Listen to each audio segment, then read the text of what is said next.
Today we are going to continue exploring exponential functions. So right here we have the table shows the number of wild strawberry plants in a particular forest t years after a forest fire. Find the exponential function that best fits the set of data. So we want our exponential function that we were talking about yesterday, y equals a times b to the x power. So first things first, we can find our a, our starting value, because at 0 years there were 34 strawberry plants. So that was our starting. So now we have to look at, well, we're growing. So what are we growing by? What's the rate of change? So if we have, after 1 year, there's 136. Divide that by 34. It's going to equal 4. So it means our b is going to be 4 as well. So our equation is y equals 34 times 4 to the x power.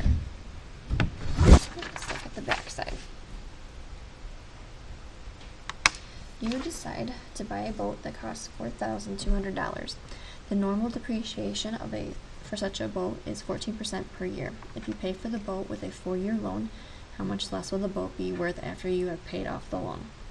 So if we first set up our equation, we start at $42,000. That's how much the boat originally cost. So we need to figure out the rate, but it's the x power.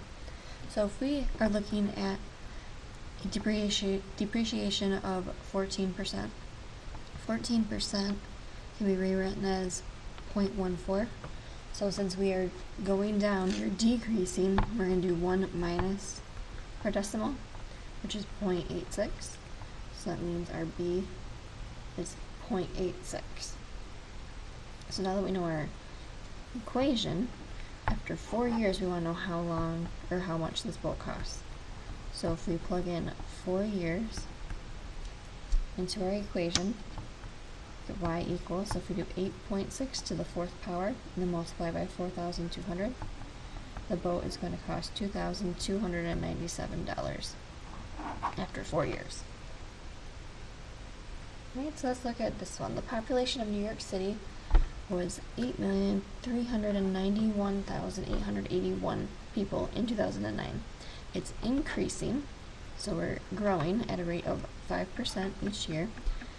So if we need to write an exponential equation, well, we start with 8,391,881 people, and we are increasing by 0.5%, so when we move our decimal over 2 places, it's 0.005 is our decimal. And since we're increasing, remember we have to add a 1 to it, so it's 1.005 to the x power.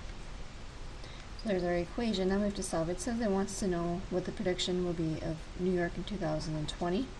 So if we started off in 2009, and we want to know, well, how many years has that been? It's been 11. So we can plug in 11 years in for x. So if we do 1.005 to the 11th power times by 8,391,881, New York will have a prediction of 8,865,148 people.